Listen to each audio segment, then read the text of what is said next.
మరి ఎందుకని ఆత్మీయ జీవితం కష్టపడకుండా ఎందుకు వస్తుంది? అన్ని విషయాల్లో కష్టపడితే కానీ ప్రతిఫలం రావట్లే కదా. మరి ఇది ఒక్కడే ఎందుకు కష్టపడకుండా వస్తుంది? నేను తెలుసుకోకపోయినా సోమవారపోతులాగా వెళ్ళిపోతున్నాను అని అనుకుంటే ఎలా అయిపోద్ది? ఉదయం బయటికి వెళ్ళి వ్యాపారస్తులు కష్టపడి పని చేస్తారు, సాయంత్రం ప్రతిఫలం రావట్లేదు. అమ్మ వినండి, నా వైపు చూస్తారు. ఉదయం లేచి లేకపోతే డైలీ వేజెస్ డైలీ కూలి వాళ్ళు చేసే పని ఉదయం వెళ్ళి కష్టపడి చేస్తే సాయంత్రం ప్రతిఫలం రావట్లేదు.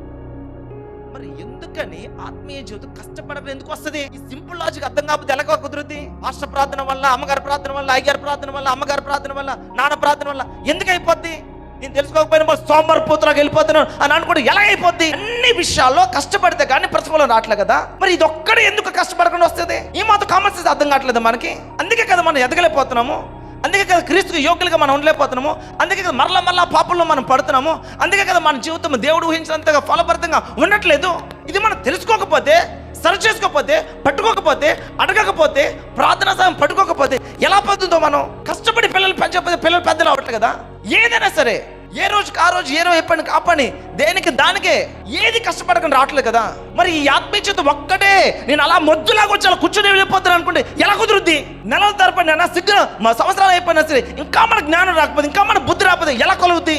ఇంకా ఎంతకాలం వాళ్ళ ప్రార్థన వీళ్ళ ప్రార్థనతో మనం బతికేస్తాం? ఇంకెంతకాలం వాళ్ళు కనబడకుండా వీళ్ళు కనబడకుండా పరిగెడతాం మనం? అవకాశం ఉంది మందిరం దగ్గర. ఈ అవకాశం నువ్వు కూర్చొని నువ్వు నేర్చుకోకపోతే, పట్టుకోకపోతే, తెలుసుకోకపోతే, అటువంటి ఆత్మీయ జీవితం నువ్వు కూడా ఎదగకపోతే రేపొద్దున ఇది దొరకని సమయంలో ఏమైపోద్దో చూసుకుని లైఫ్. ఏ విషయమైనా సరే, ఏ వ్యక్తి అయినా సరే, చిన్నవాడు మొదలుకొని వృద్ధుడి వరకు కూడా నువ్వు ఏది కావాలన్నా సరే శ్రమ పడకుండా ఎందుకు వస్తుంది? ఏదైనా సరే శ్రమ పడకుండా రాదు అన్నప్పుడు మరి ఆత్మీయ జీవితం కూడా శ్రమ పడకుండా ఎందుకు వస్తుంది?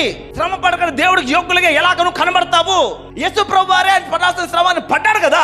మరి ఆయన పడినప్పుడు ఆయన ఎలా జరిగింది? ఆయనకి తన తల్లి మరియా ఆమె పడాల్సిన శ్రమ ఆమె పడింది. సహోదరులు వాళ్ళు పడాల్సిన శ్రమ వాళ్ళు పడ్డారు. శిష్యులు వాళ్ళు పడాల్సిన శ్రమ వాళ్ళు పడ్డారు. మాటతో బతుకున్న చనిపోయిన వాళ్ళు లేపగలరు, బతుకున్న వాళ్ళు అటువంటి శక్తి కలిగిన వారు కూడా వాళ్ళు ఏం చేశారు? శ్రమ పడ్డారు. వాళ్ళు నేను ఒక దినం అనుకుంటున్నాను, లేకపోతే ఈ రోజు ఒక దినం అనుకుంటున్నాం, 10 రోజులు ఎడతెగక ప్రార్థన చేస్తారు వాళ్ళు. భూమి తలకిందులు ఎప్పుడు ఎక్కడైపోతుంది? భూమి తలకిందులు. ఒక పూట కూడా మనం ఉపవాసం ఉండము, ఒక గంట సేపు కూడా మనం ప్రార్థన చేయము. ఎక్కడ కుటుంబాలు పరివర్తన జరుగుతాయి, ఎక్కడ కుటుంబాలు దేవుడికి యోగ్యంగా ఎక్కడ కనబడతాయి? వాళ్ళు చేస్తారులే, వాళ్ళు చూస్తున్నారులే, నేను తినేసి పడుకుంటాను, నా కాళ్ళు నొప్పి వస్తుందిలే, నాకు గొంతు నొప్పి వస్తుందిలే. నీకు నువ్వు సరిపెట్టుకుంటే అంతే, మన జీవితం అలా సరిపెట్టుకున్నట్టు ఉంటుంది. ఒకటే అంశము, ఏ పని కూడా ఏది కూడా శ్రమ పడకుండా దానికి దాని రీతిలో శ్రమ పడకుండా ఏది రాదన్నప్పుడు ఆత్మీయ జీవితము, క్రీస్తులో మనం బ్రతకడము, లేదా క్రీస్తుని ఈ లోకాన్ని కనపరచడము నువ్వు నేర్చుకోకుండా శ్రమ పడకుండా ఎలాగ వస్తుంది?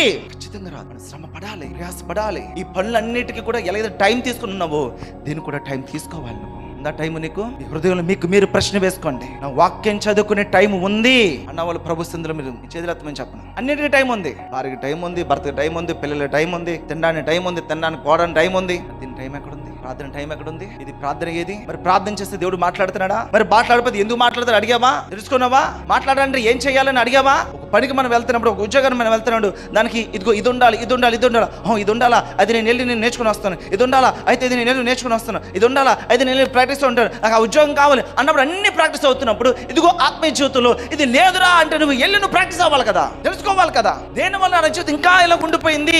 అన్ని కష్టపడితే వస్తున్నప్పుడు ఏదో మ్యాజిక్ లాగా మంత్రాలు వేసి మాయమాటలు చెప్పేలా, దట్స్ నాట్ పాసిబుల్. అది కాదు. ఒకవేళ అలా ఎవరైనా చెప్తున్నారేమో అక్కడ జరుగుద్దామో, ఇక్కడ జరగదు, బైబిల్లో జరగదు. ఖచ్చితంగా ప్రతి ఒక్కరు కూడా క్రీస్తులో విధేయతగా కలిగి మనం శ్రమ పడాలి, ప్రయాస పడాలి, కన్నీరు కార్చాలి. దేవుడై ఉండి చెమట రక్త బిందువులే కారాయి అంటాయి. ఆయన దుఃఖపడితే మన దుఃఖం ఎక్కడుంది? పౌలు భక్తుడు అంటాడు, తల్లి తన బిడ్డను ప్రసవిస్తున్నప్పుడు వేదన పడుతున్నా ఆ ప్రసవ వేదన కలుగుతున్నాడు ఆయన పౌలు భక్తుడు. ఏది వేదన? ఏది? తోమా గారు ప్రార్థన చేసిన ఆ మోకాలు గుంటలు అక్కడ కనబడుతున్నాయి. రాయ గుంటలు అయిపోయినాయండి, 2 గుంటలు ఉండిపోయినాయి. రాయ ఎలా జరుగుతుంది?